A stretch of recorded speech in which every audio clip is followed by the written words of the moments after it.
Então, vamos louvar ao nosso Deus cantando sobre a Bíblia.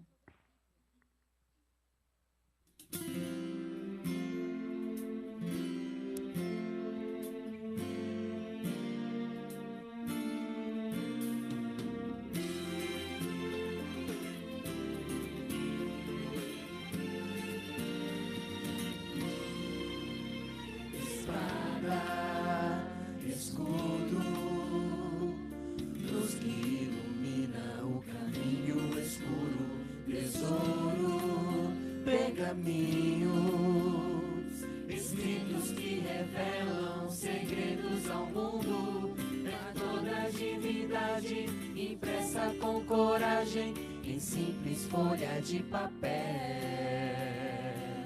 coluna da verdade, espiritualidade, mensagens enviadas do céu.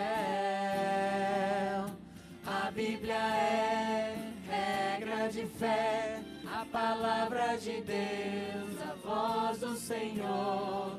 A Bíblia é um livro sagrado que foi inspirado por Deus como prova de amor.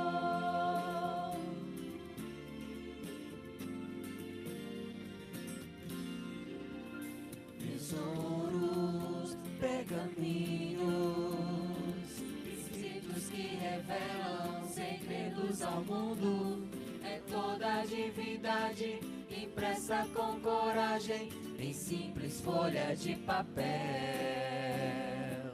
coluna da verdade, espiritualidade, mensagens enviadas do céu. A Bíblia é regra de fé, a palavra de Deus, a voz do Senhor. A Bíblia é um livro sagrado que foi inspirado por Deus como prova de amor. A Bíblia é regra de fé, a palavra de Deus, a voz do Senhor. A Bíblia é um livro sagrado que foi inspirado por Deus como prova de amor. Foi inspirado por Deus como prova de amor.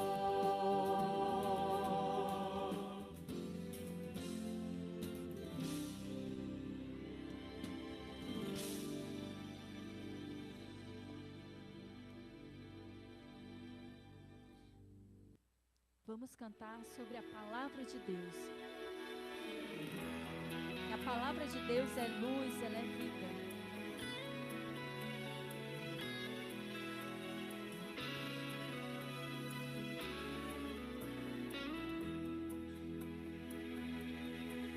Escondi a tua palavra no meu coração, pra não pecar contra ti. Escondi as tuas preciosas verdades dentro de mim. Eu não quero falhar, eu não quero jamais entristecer meu Jesus. Tua palavra é luz, tua palavra é paz, tua palavra é vida ao meu coração. Por isso em meu viver eu quero compreender, eu quero aceitar em mim o teu querer. Vem ajudar, meu Deus. Decidi obedecer, Senhor, em qualquer situação. Sei que tu vais ser comigo. Decidi que quero de hoje em diante ser sempre teu. Eu não quero falhar, eu não quero jamais entristecer meu Jesus. Tua palavra é luz, tua palavra é paz, tua palavra é vida ao meu coração. Por isso em meu viver eu quero compreender, eu quero aceitar em mim o teu querer. Vem ajudar, meu Deus. Tua palavra é luz, tua palavra é paz, tua palavra é vida ao meu coração. Por isso em meu viver eu quero compreender, eu quero aceitar em mim o teu querer. Vem ajudar, meu Deus.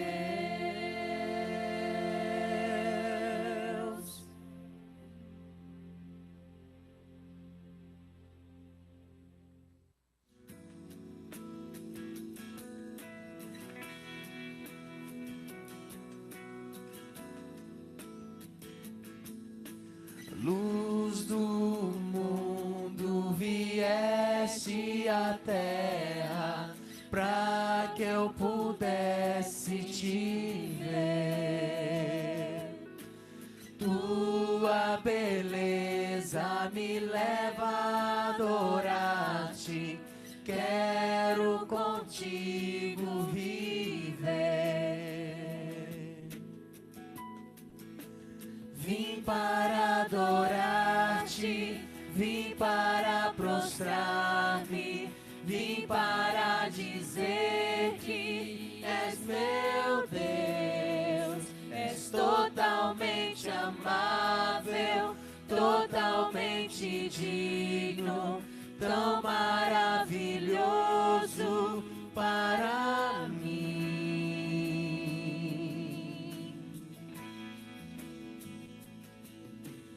Eterno Rei, exaltado nas alturas, glorioso nos céus. Humilde vieste à terra que criaste, por amor pobre se fez.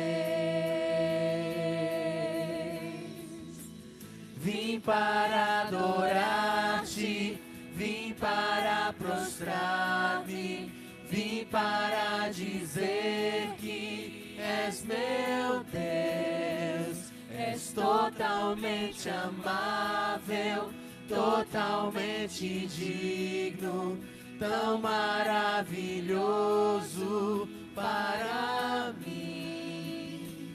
Vim para adorar-te, vim para prostrar-me, vim para dizer que és meu Deus, és totalmente amável, totalmente digno, tão maravilhoso para mim.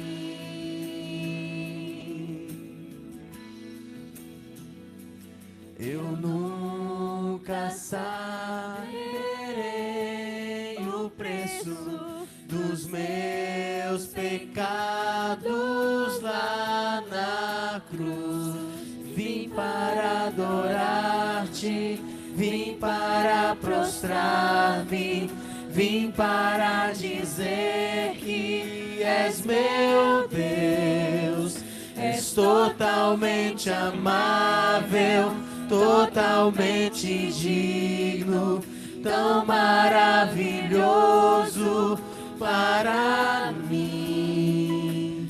Vim para adorar-te, vim para prostrar-me, vim para dizer que és meu Deus, és totalmente amável, totalmente digno, tão maravilhoso para mim.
Cara, sabe o que é? É que mandaram uma charada aqui pra mim, eu tô meio batendo a cabeça já tem tempo. Uma charada, o que é isso? Uma charada. Tá, Você vamos lá. lembra da escola, charada? Não é porque tu era o mestre charada que tu vai acertar essa. Manda aí, manda aí. Ó, presta atenção. Diz o seguinte, você está dormindo. Você acorda com fome, vai até a geladeira, pega bolacha, manteiga e iogurte. O que você abre primeiro? Mãe, eu tenho que ir, hipoteticamente, dizer que estou com fome, né? Acordar à noite e tal. Mas aí tem muita coisa para ver. É muito complicado. Na minha casa moram várias pessoas. Né? Tá, vamos colocar minha realidade. Eu, 5 pessoas na casa. Se for nessa ordem, eu abriria primeiro a bolacha. Mas por que a bolacha? Porque depois eu pego a manteiga e faço a bolacha. Pois é, eu também já pensei na bolacha assim, mas poderia tanto abrir o iogurte, primeiro deixar ele aberto lá, para depois pegar a bolacha. Não? Bom, eu não deixo o iogurte aberto, ainda deixo. Ah, mas pensando bem, Fred, tu não acha que para eu pegar a bolacha, o iogurte e a manteiga, eu precisava abrir a geladeira? É verdade, tem que abrir a geladeira. Então já estava errada a tua resposta, então. Não, e se eu colocar assim também, antes de eu chegar e abrir a porta da geladeira, chegar lá teria que abrir a porta do quarto. Mas, tipo, não fala que você está dormindo no quarto. Fala que você está dormindo, pode estar dormindo na sala, ou a porta do quarto deve estar aberta. Ele está dormindo especificamente no quarto. A gente tem que generalizar, porque é uma charada, né? É o mais comum que você dorme no quarto, né? Como você dorme na sala. Fred, estou falando um negócio que eu fiquei pensando aqui, ó. Tipo, se tu está dormindo, quando tu acorda, tu abre o olho. Será se ele estava levando em consideração isso também? Será que seria eu abrir o olho, abrir os olhos? E se a pessoa funcionando? É verdade, não pensei por esse lado. Porque eu lembro que eu ia no banheiro e voltava dormindo. É que os siglas de verdade são muito relativas. Verdade, ó. Verdade. Sabe a verdade? A maior verdade é que não existe uma verdade absoluta. Vai, Breno.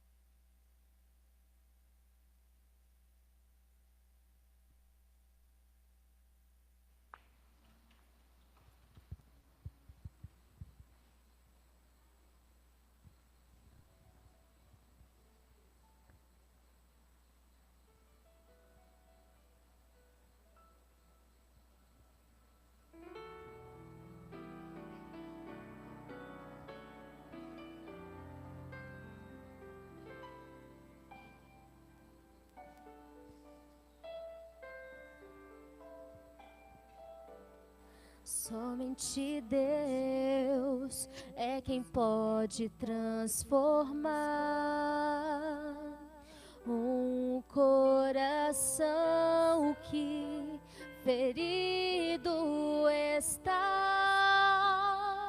Somente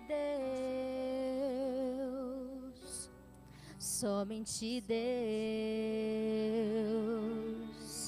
Ninguém tem o poder de conhecer meu interior. Homem nenhum vai dizer quem sou eu. Somente Deus, somente Deus. Somente Deus tem a fórmula da vida, é a única saída.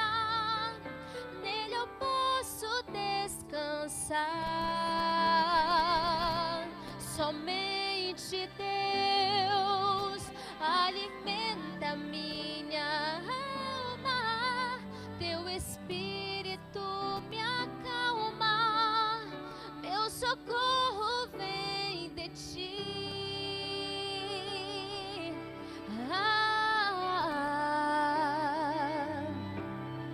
Somente Deus é quem pode entender o teu sofrer quando choras tua dor. Somente Deus, somente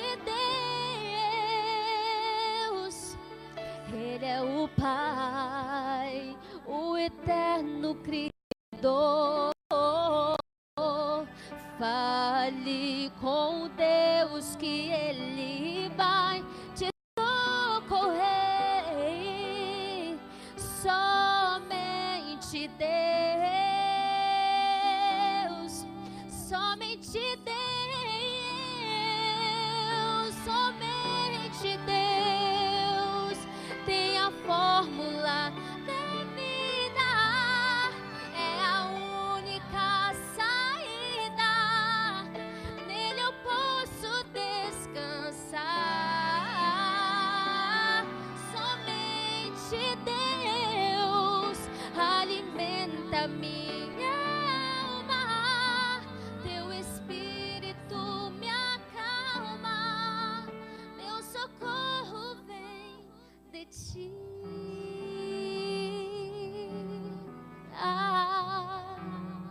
Meu socorro vem de ti. Oh, oh, oh, meu socorro vem de ti. Oh, oh, oh, meu socorro vem de ti, Senhor.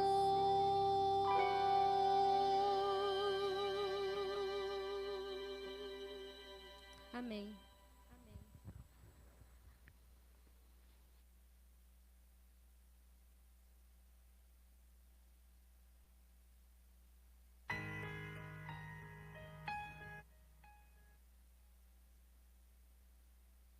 Em meio às nossas dores, o Senhor é quem está ali do nosso lado.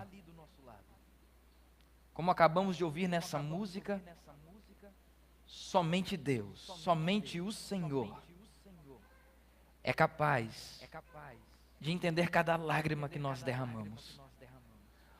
Obrigado porque nós estamos aqui nesse lugar, agora conversando com o Senhor, certeza que o Senhor está nos ouvindo. Obrigado porque o Senhor nos trouxe aqui hoje e vai falar com a gente. Fica aqui conosco. O Senhor é o nosso principal convidado.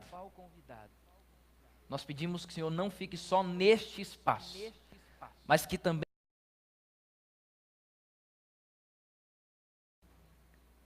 nós também pedimos que, se de alguma forma algum coração precisa ser tocado, que o Senhor toque, em nome de Jesus. Amém. Uma boa noite para você. Seja muito bem-vindo ao Espaço Novo Tempo. Para quem não me conhece, o Espaço Novo Tempo é uma comunidade de fé que pertence à Igreja Adventista do Sétimo Dia. E nós temos aqui um objetivo, que é semana após semana que você tenha um encontro real com Deus. Aqui no Espaço Novo Tempo você vai ouvir boas músicas, você vai conhecer novas pessoas. O Espaço Novo Tempo é um lugar para você chamar de seu. Portanto, seja muito bem-vindo à sua casa, porque aqui é a casa do nosso Pai. E se é a casa do nosso Pai, também é a sua. Sinta-se muito à vontade, a sua igreja, o seu espaço. Eu vou pedir para que você dê um abraço quem está aí do teu lado, quem está na tua direita, quem está na tua esquerda. Dessa vez, eu vou falar com a Jo. Não posso deixar a Jo está sempre aqui me auxiliando. Que bom receber você aqui hoje. Para falar a verdade, eu já estava com saudade de vocês. Né? Já 2 semanas, a gente já não se via, né? Já estava com saudade de vocês. No último fim de semana, na verdade, na última semana, nós estávamos num grande movimento, num grande evento, que é chamado de Campori. Campori, para quem nunca viu ou nunca ouviu falar, Campori é um grande acampamento de desbravadores. E desbravadores, o que é? Os desbravadores, eles é um movimento social da Igreja Adventista do Sétimo Dia, que trabalha com garotos de 10 a 15 anos. E nós temos os seus clubes, né, locais, praticamente em cada bairro, onde tem uma igreja adventista, ali tem um clube. E nós fomos agora para este programa, para este evento, que reuniu praticamente aí a maioria dos clubes de toda a América do Sul, de quase toda a América do Sul, 8 países da América do Sul. 50 mil pessoas estiveram naquela edição, mais 50 agora na edição que aconteceu essa semana. 100 mil desbravadores nas 2 edições. O Fred estava lá comigo, né, Fred? O Fred foi lá comigo. E foi, assim, um negócio fora do comum. E eu até voltei hablando espanhol. Agora eu estou hablando espanhol, gente. Eu tô chique demais. Falo espanhol. Porque a gente teve lá o contato com os irmãos da Argentina, do Uruguai, do Paraguai, os amigos do Chile, Bolívia, Peru, Equador. Fora o pessoal de todo o Brasil. Então eu tô chique, eu tô chato, viu? Eu tô desumilde esses dias. Não, agora eu tô falando espanhol. Mas é bom rever vocês, é bom estar aqui de novo.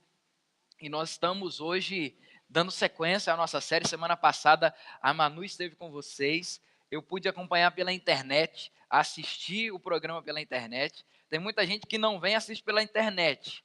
Quem está me vendo agora pela internet, fica a dica. A experiência de estar aqui é muito melhor do que você simplesmente assistir pela internet. Eu estive assistindo pela internet e não se compara. Mas o programa eu sei que foi muito legal. Eu pude assistir com você pela internet, o programa que vocês estavam aqui. E nós estamos dando sequência à série Ano Novo, Livro Antigo. Semana que vem, já quero adiantar para você. Semana que vem é o último episódio dessa série. Você sabe que todo último episódio nós temos aqui geralmente uma surpresinha para você, nós temos um lanche que é preparado. Então sempre o último episódio é um episódio marcante. Não só pelas coisas que tem depois, como o lanche, por exemplo, mas pela mensagem em si. Já adianto para você que a mensagem da semana que vem vai ser uma mensagem que vai tocar o nosso coração. E também adianto para aqueles que ainda estão ali pensando se devem tomar uma decisão ou não ao lado de Jesus, se aceitam a Jesus ou não, se abrem o coração para Jesus. Semana que vem, nós estamos com uma data aberta para batismos. Então, se há alguém pensando em tomar sua decisão, semana que vem é dia de batismo, sábado que vem, o dia 27. Então, se você está pensando em tomar sua decisão, se você está aí em dúvida, nos procure aqui no final, ou procure alguém da equipe, para quem sabe já marcar a data do seu batismo. Próximo sábado nós temos uma data aberta para batismos, tá bom? Semana passada nós falamos de um tema muito importante, mas para quem não estava nos 2 primeiros episódios dessa série, vale a pena relembrar então um pouquinho do resumo do que nós tivemos nos 2 primeiros episódios. Nós falamos no primeiro episódio que a Bíblia é um livro confiável. Afinal de contas, a pergunta era essa: a Bíblia é um livro confiável? E nós vimos aqui que confiável é aquilo que é respeitável, consistente, é aquilo que é autêntico. E nós conseguimos encontrar essas 3 características na Bíblia. Nós vimos também que a forma como a Bíblia foi formatada, como ela foi feita durante os anos, se assim podemos dizer, ela demonstra que é um livro confiável. Em nenhum momento a Bíblia deixou de passar por todos os crivos importantes, todas as peneiras, para que então tivéssemos esse livro que temos hoje em nossas mãos. A inspiração dos escritos que tem aí na sua Bíblia, quem sabe tem aí no seu smartphone, no seu tablet, os escritos da Bíblia, a inspiração, na verdade, desses escritos é o principal crivo, a principal peneira para a entrada no cânon bíblico. O cânon bíblico é o que você tem na mão, é a Bíblia. Agora, para entrar na Bíblia, só podia entrar um escrito que fosse inspirado por Deus. Então, esse é era o principal peneiro, o principal crivo para entrar na Bíblia. O escrito tinha que ser inspirado por Deus. Nós vimos também que a história, a arqueologia comprovam que a Bíblia nunca foi alterada, mesmo após tanto tempo. Recentemente, agora, o ano era 1947, não é tão recente, mas depois de tanto tempo que a Bíblia foi escrita, a Bíblia terminou de ser escrita por volta do ano 80, 90 depois de Cristo. Mais de 1900 anos depois, encontraram as cópias que datavam de 200 anos de Cristo, 200 anos antes de Cristo, perdão, até o ano mais ou menos o ano 60 depois de Cristo. Veja que esses escritos são muito antigos, e aí quando foram comparar com a Bíblia que a gente tem hoje em dia, percebeu-se que nada do que temos hoje na Bíblia foi alterado desde aquele tempo. Então, se alguém algum dia falar assim, papel aceita tudo, sabe lá se a Bíblia não foi alterada com o tempo? A arqueologia e a história comprovam que não, a Bíblia nunca foi alterada. E semana passada, nós vimos aqui com a Manu, que se eu aceito a Bíblia como um livro confiável, naturalmente eu devo estar atento àquilo que a Bíblia me aconselha. Pensa comigo, se a Bíblia é um livro confiável, eu então tenho que pegar esse livro e começar a ficar atento no que ela está me aconselhando. E uma das coisas que a Bíblia te aconselha, nos aconselha, é que nós precisamos nos livrar das coisas inúteis. Lembra que a Manu falou aqui que uma das coisas inúteis que temos, por exemplo, que carregamos na nossa vida são as preocupações. São as ansiedades ou as vaidades. São coisas que a gente precisa se desvencilhar, abandonar, jogar fora e seguir. Porque a própria Bíblia nos aconselha o seguinte, olha, deixe de lado todas as suas preocupações e entrega tudo isso nas mãos de quem? De Deus, do Senhor. Ele cuidará de cada ansiedade. Não andeis ansiosos quanto ao futuro. O Senhor é quem cuida de vós. A Bíblia diz isso. Então nós vimos isso na semana passada e hoje, o tema de hoje é: existe uma verdade absoluta? Nós vimos aqui na peça que os rapazes, eles ficaram questionando um ao outro ali. Não, mas eu acho que primeiro abre a bolacha. Aí o outro, não. Mas será que não é abrir a geladeira? Aí o outro disse, não, mas eu acho que não é geladeira, deve ser a porta do quarto. Não. E se for sonâmbulo? Aí abre o olho e sempre tem um questionamento. E no final eles chegaram à seguinte conclusão: eu acho que não existe uma coisa que podemos chamar de verdade, verdade absoluta. Não existe certo ou errado. É o que muita gente hoje, no mundo pós-moderno em que vivemos, eles falam sobre isso. Mas essa tal verdade absoluta, existe ou não existe? É o que vamos ver hoje então. O que é verdade absoluta, para começar? Primeiro, verdade absoluta é uma realidade inflexível. É aquilo que você fala assim, é verdade e ponto final, todo mundo concorda. É algo que é passível e ninguém vai questionar.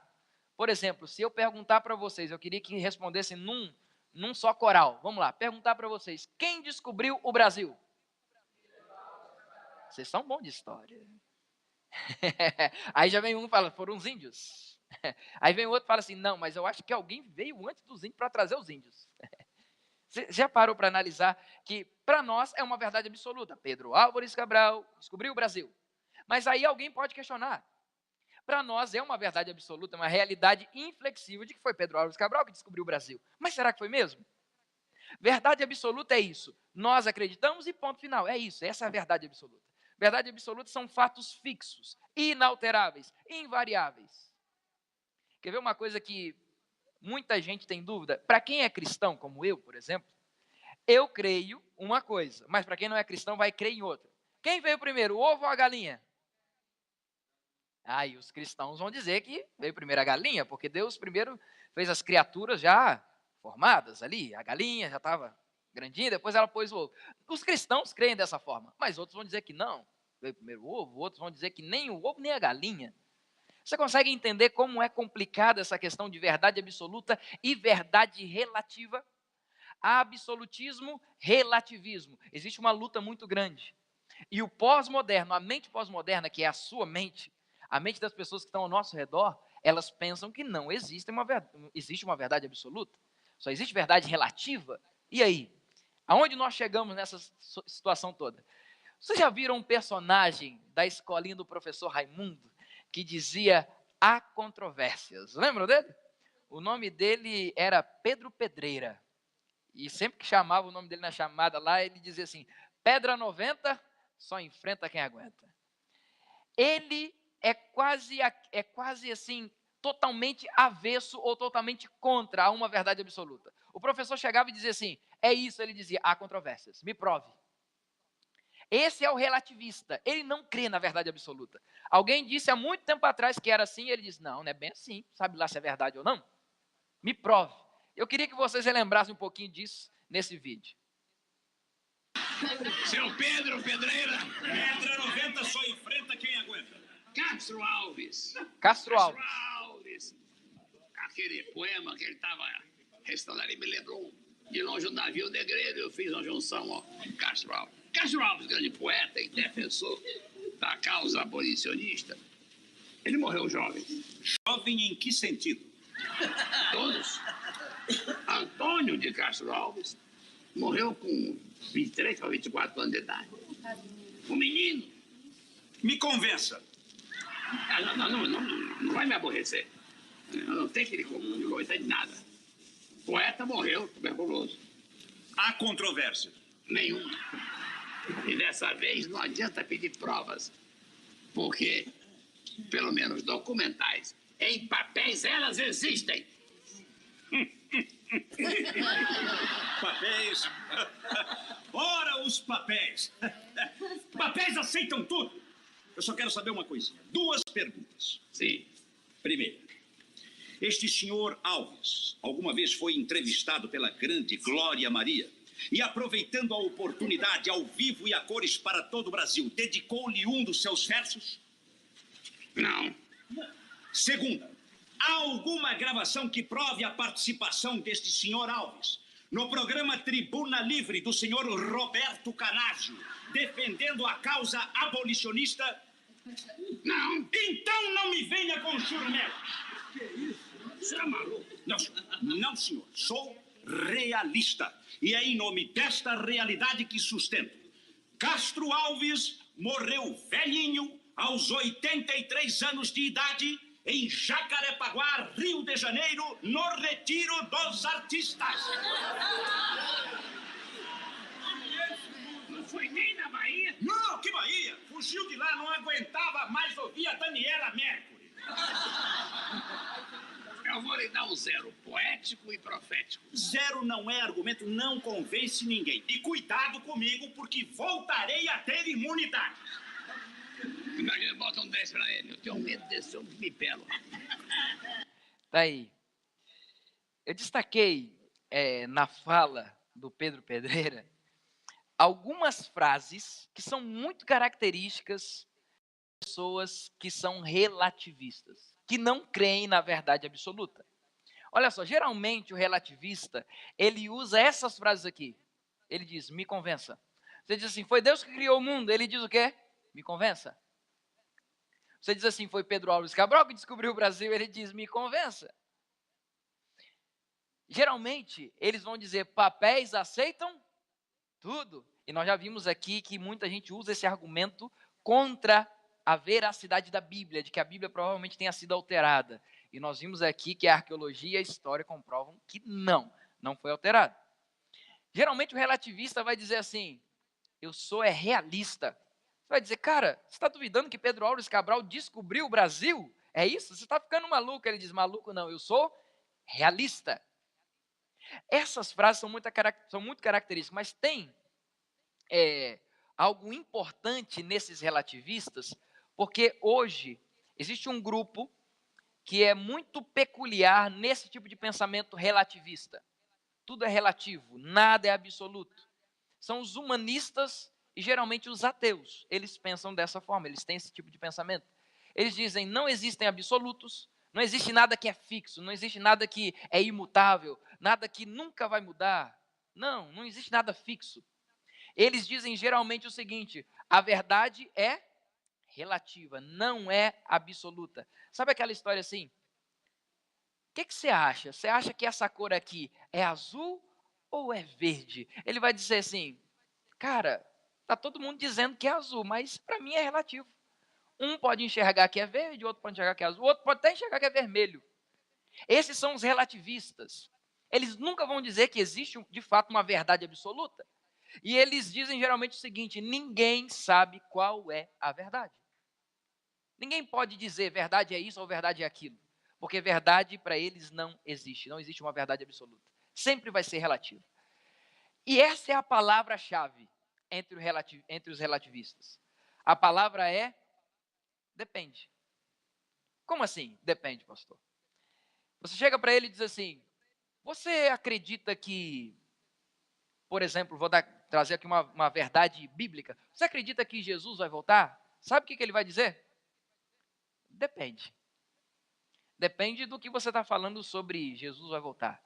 Como? Você acredita que ele vai voltar no céu? Você acredita que ele vai pisar aqui na terra? Depende. O relativista sempre ele vai usar essas expressões. Quer ver? Vou aqui citar uma coisa que é comum a todos nós. Para você, é certo ou é errado matar alguém? Certo ou é errado para você? Quem acha que é errado? Levanta a mão aí. Quem não levantou a mão fica até assustado. Eu estou aqui assustado.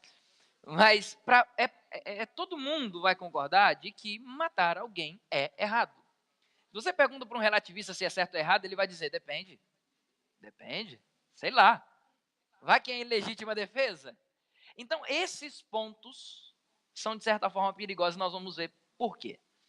Na realidade, existe um tipo de pensamento filosófico hoje em dia que rege o pensamento, especialmente dos adolescentes e jovens que estão crescendo, que é o pensamento pós-moderno. Tem muita gente que diz assim, fulano é muito moderninho. Moderninho já passou faz tempo. E dizem hoje os filósofos que o pós-moderno também já não existe mais. Os que estão vindo agora, os mais novos, são hipermodernos. Até o pós-moderno já está indo embora. Mas veja que a pós-modernidade, ela é caracterizada pela negação do realismo autoconfiante da modernidade, que foi o período antigo, antes do pós-moderno, antes de nós. Por volta aí dos anos 80, anos 90, nós vivíamos a modernidade. Anos 2000, pós-modernidade. Anos 2010 e agora 2020 adiante, hipermodernidade. E essa pós-modernidade, ela começou com esse tipo de discurso.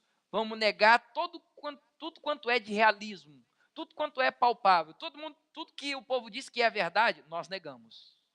Foi Deus que criou o mundo? Opa, não é bem assim não. Eu acho que não. Depende. Vamos avaliar esse negócio direito. Começando com esse homem aqui, Nietzsche. Nietzsche foi o homem que decretou a morte de Deus. Ele disse assim, Deus está morto. Mas não morto literalmente. O que ele queria dizer é que aquela coisa de que Deus falou e todo mundo abaixa a cabeça e obedece, para Nietzsche isso tinha que acabar. O ser humano tinha que pensar mais, tinha que, antes de obedecer a Deus, tinha que pensar direitinho. E aí ele dizia que Deus, essa coisa da divindade mandar e o ser humano obedecer, tinha acabado. Deus estava morto. Então, desde a modernidade, os valores absolutos começam a perder força. Valores absolutos como bem e o mal. Existe inferno e existe céu. Deus e Satanás. O céu está sendo preparado para nós. Jesus vai voltar. A Bíblia é a verdade. Esses valores que eram absolutos nos tempos dos nossos pais, esses valores foram perdendo sua força. E aí nós entramos na pós-modernidade e o negócio vai piorando. Nós temos alguns filósofos, como por exemplo Foucault. Ele tem um certo tipo de pensamento que ele mesmo caiu numa emboscada do pensamento dele mesmo. Veja, ele dizia o seguinte, verdade é uma ficção defendida por aqueles que mantêm o poder. Olha que forte isso aí que ele dizia. Verdade é uma ficção por aqueles que mantêm o poder. Em outras palavras, sabe o que ele estava querendo dizer? Alguém, em algum momento, que estava lá no poder, dizia assim, não pode roubar. Aí todo mundo acreditou que aquilo era verdade, porque ele estava no poder, e aquilo se tornou uma verdade absoluta, e ninguém agora podia roubar. Então ele sempre acreditou que a verdade era uma ficção defendida por alguém que estava lá em cima, no poder. E ele dizia, olha, não há certo e errado. Quem é que pode dizer o que é certo e o que é errado? Não há moral. Ele dizia, olha, a moral é obra dos poderosos. Não existe uma coisa que podemos dizer, isso aqui é moral, isso aqui é certo, isso aqui é errado. Não existe certo e errado. Mas aí ele entrou num dilema. Foucault, por exemplo, ele participou de lutas sociais. Pensa comigo. Se não existe certo e errado, que era o que ele dizia, se não existe certo e errado, por que ele estava lutando por causas sociais? Se ele lutava por causas sociais, porque ele acreditava que algumas coisas estavam erradas na sociedade e outras deveriam estar certas. Então ele caiu na própria armadilha. Outra ocasião, ele foi convocado a participar de uma comissão do sistema penitenciário francês para avaliar punições aos estupradores. E aí perguntaram, Foucault, e aí, o que a gente faz com esses caras? E ele era muito a favor da liberdade na parte sexual. Ele era muito liberal nessa área. E agora, na hora de punir, e aí, ele dizia, está certo o que eles fazem ou está errado? Ele viveu num dilema. E ele teve que voltar atrás no seu discurso e dizer, sim, existe certo e errado. Sim, existe uma verdade que é absoluta. Não tem como relativizar tudo. Outro filósofo, Jacques Derrida, outro francês, ele dizia que ele era a favor da livre interpretação da linguagem escrita e falada. Em outras palavras, se alguém escrevesse alguma coisa, você podia interpretar da forma que você quisesse. Se eu estou aqui falando para vocês, você pode interpretar da forma que você quiser. Não existe certo e errado para Derrida. Só que um dia, num debate, ele se sentiu injustiçado porque ele sentiu que tinham interpretado ele muito mal. Ora, se interpretaram ele mal, porque existe um certo e um errado. Veja que a própria filosofia, nesse lado, esse pensamento filosófico da pós-modernidade, que diz que a verdade é relativa, de que não existe uma verdade absoluta, eles caem na sua própria armadilha. E sabe qual que é o problema do relativismo? Pastor, até aqui ainda não vi o problema está aqui. É que o relativismo exclui a verdade absoluta. Onde existe relativismo, onde existe o depende, vai depender, não sei, talvez, não existe certo ou errado, a verdade absoluta cai por terra. Não existe mais verdade absoluta. Não existe mais certo ou errado. Não tem como mais você dizer, meu filho, você não pode sair para a rua para usar drogas com os seus amigos. Não existe mais isso, porque não existe mais certo e errado. Olha o perigo em que caímos quando não acreditamos na verdade absoluta. Passamos a acreditar numa verdade relativa. O perigo disso tudo é que tudo que era considerado verdade até aqui passa a ser questionado. Já percebeu que na época dos nossos pais, até mesmo os que são um pouquinho mais velhos, que passaram dos 30, né? Eu fiz 29 na semana passada, estou quase chegando nos 30. Quase chegando. Nós que vivemos numa geração um pouquinho mais atrás, nos anos 90, nos anos 80, você se lembra muito bem que nas escolas se abriam a Bíblia. Lembra disso? No início lá, cantava o hino nacional, e aí a tia lia uma historinha da Bíblia às vezes. Aquilo era muito interessante, e a gente crescia acreditando que a Bíblia é verdade, o que falou está falado. Mas aqui tem um problema no relativismo, porque tudo aquilo que era considerado verdade passa a ser questionado. E, inclusive, eu não gosto de entrar nessa polêmica, mas veja que o relativismo trouxe até nós a tal da ideologia de gênero. Homem nasce homem e é homem. Mulher nasce mulher e é mulher. Mas aí o relativismo trouxe, não existe certo ou errado. Não existe essa coisa, pode nascer homem, mas depois pode se tornar mulher. Às vezes você nasceu só no sexo errado, enfim. Olha o perigo que isso tudo vai causando quando temos uma verdade que é relativa, não absoluta. Outro perigo é que tudo passa a depender do ponto de vista ou da interpretação de cada pessoa. Para uns pode ser verdade, mas para outros não. Depende. Depende do ponto de vista. E não é bem assim. Nós sabemos muito bem o que é certo, o que é errado, é errado. A própria Bíblia diz que sim, sim, não, não. O que passar disso é do maligno, não pertence a Deus. Outro perigo do relativismo é que a moral cai por terra. Não existe mais certo ou errado. Aquela coisa que antigamente a gente considerava como algo de moral, o moralismo, respeitar os mais velhos, hoje em dia é relativo. Não existe o certo e errado mais. Você consegue compreender os perigos? E aí o relativismo tem as suas inconsistências. Eles caem na sua própria armadilha. Veja, raciocina comigo. Ao afirmar que não existe verdade absoluta, o relativismo faz, paradoxalmente, uma afirmação absoluta. Como assim, pastor? Quando o relativismo, com algum relativista, chega para você, um pós-moderno, e diz assim, não existe verdade absoluta. Ele já está afirmando ali uma verdade absoluta. Ele já está falando para ele mesmo, não existe verdade absoluta. Mas peraí, não existe verdade absoluta? Como assim? Você mesmo está dizendo agora que tem uma verdade, que não existe verdade. Eles caem na própria armadilha. Outra inconsistência é que nenhum sistema filosófico pode ser sustentado se existe contradição interna. E eles se contradizem o tempo todo. E por fim, logo nós entendemos que o pós-modernismo com o seu relativismo não é sustentável. Pastor, então, existe uma verdade absoluta ou não existe? Sim, existe. Aonde nós encontramos essa verdade absoluta? João 17:17. O próprio Jesus disse o seguinte: santifica-os na verdade. A tua palavra é a verdade. Se existe algum lugar onde podemos encontrar uma verdade que é absoluta, que não muda, que é consistente, esse lugar ou esse livro é a Bíblia. Existe verdade absoluta? Sim. Onde eu encontro? Na palavra de Deus. O próprio Jesus foi quem disse: santifica-os na verdade, porque a tua palavra é a verdade. E eu quero terminar com esse conselho de Jesus. Ele disse o seguinte: conhecereis a verdade, e a verdade vos libertará.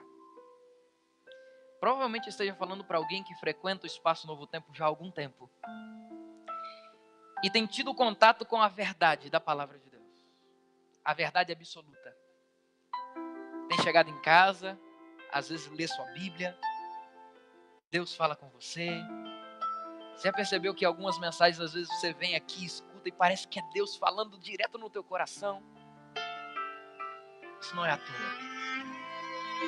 É porque Deus tem um plano todo especial para a tua vida. E posso te dizer uma coisa? Olha bem para mim agora.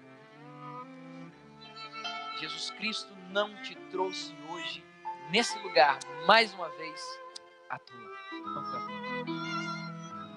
Ele esperava que você hoje tomasse uma decisão muito séria ao lado de Jesus. E não é só mais uma decisão como nos outros dias. Abrir o seu coração para Jesus é mais forte do que isso. Vai além do que isso. A palavra de Jesus quer libertar você. Libertar do quê, pastor? Eu não sei o que te prende ainda no mundo lá fora. Porque quando a gente vem pra cá é tão gostoso, né? A gente ouve música legal, tem os amigos, a gente abraça. Parece uma bolha. Mas quando a gente sai daqui, a realidade volta à tona. E parece que tem algumas coisas lá no mundo que ainda nos prendem, que são boas, que são gostosas. Aí na hora de tomar uma decisão séria ao lado de Jesus, a gente fica assim, não sei. Eu acho que ainda preciso abandonar muitas coisas lá. E recentemente eu pude conversar com alguém que tomou uma decisão aqui no Espaço Novo Tempo. E ela me dizia assim: pastor, eu pensava que para eu tomar minha decisão de ser batizado, eu teria que abandonar primeiro muita coisa lá e depois acertar minha vida e depois ser batizada. Sabe, eu entendi que primeiro eu devo vir para Jesus do jeito que eu tô. Vinde a mim, é Jesus quem diz. E aí depois eu aprendi que Jesus vai mudando a gente. E sabe de uma coisa? No mês de fevereiro agora, eu vou completar nessa caminhada 17 anos. 17 anos que eu fui batizado. Eu vou te dizer uma coisa, um segredo. Até hoje eu estou em transformação. Eu estou em construção. Jesus ainda está moldando a minha vida. Não adianta você pensar que vai virar uma pessoa perfeita e depois vai vir ser batizado e ser Jesus. Não, isso não vai acontecer. Quem transforma a sua vida é Jesus, longe dele não dá. Ele quer te libertar dessas coisas que ainda te prendem lá fora. Ele quer te trazer para pertinho dele. Se esse livro é um livro confiável, é um livro que é útil para nos dar tantos conselhos, se esse livro é o único que contém a verdade absoluta, que não muda, por que não confiar mais no autor desse livro, que é Deus? É Ele que quer conduzir sua vida. É Ele que quer guiar sua existência. Mas Ele quer viver de maneira diferente com você. Ele não quer superficialidade. Porque alguns de nós vivemos como se a gente estivesse ante um oceano. E alguns dizem assim: eu vou mergulhar nesse oceano, eu vou agora praticar um mergulho. Você tem todo um oceano para mergulhar, mas muitos vão até onde bate a canela com medo e diz assim, aqui mesmo eu mergulho, tá bom. O que eu descobri já tá legal. Mas o que Jesus espera é que você descubra esse Deus de maneira mais profunda. Tem muito mais desse mar para descobrir. Vá, se jogue. Se entregue a esse Deus. E vá cada vez mais profundo com Ele. Porque uma experiência com Ele é uma experiência para a vida toda que você nunca mais vai se arrepender. Como eu disse, eu estou há 17 anos nessa trajetória. E nunca me arrependi. Foi a melhor decisão da minha vida. Se eu falo para alguém, sabe, que está ali no vale da decisão, e talvez você está faltando aquele empurrãozinho só para dizer um sim para Jesus, o Espírito Santo está aí do teu lado. E Ele é o teu maior incentivador. Ele está te abraçando agora te dizendo, por que não tomar a sua decisão? Viva baseada nessa verdade absoluta. E se entregue a um Deus que não muda. Nós estamos vivendo agora numa era, ou num momento, nas redes sociais em que estão comparando como eram há 10 anos atrás. Tem muita gente que você descobre que o tempo fez muito bem para a pessoa. Outros o tempo não fez muito bem. Mas sabe de uma coisa? Assim como Deus não muda, a sua palavra também não muda. Segue sendo absoluta. Se você pegar a palavra de Deus e fizesse um desafio 2000 anos atrás e hoje em dia, a Bíblia é a mesma. E Deus é o mesmo. O mesmo que aceitava pecadores no passado é o que te aceita hoje. O mesmo que aceitava um Pedro bravo, brigador, cheio de defeitos, é o que te aceita hoje. O mesmo que aceitava uma prostituta no passado, aceita você também. O mesmo que aceitava um ladrão de impostos, recebe você também. Que tal hoje, todos juntos, nós corremos em direção a esse Jesus e dar um abraço bem apertado nele e dizer, Jesus, dos teus braços eu não quero sair jamais. Aqui é o meu lugar. Eu me entrego ao Senhor. Se eu preciso voltar a viver uma experiência verdadeira contigo, é o que eu quero fazer. Se eu preciso iniciar uma experiência contigo, eu vou fazer isso hoje. Se eu preciso tomar uma decisão de ser batizado, é isso que eu vou fazer. Mas não negue esses braços que estão abertos para você agora. Aqueles que aceitam abraçar esse Jesus. Eu quero convidar você a orar comigo, se colocando em pé agora. Nós vamos abraçar esse Jesus através da oração. Se você deseja isso, coloque em pé.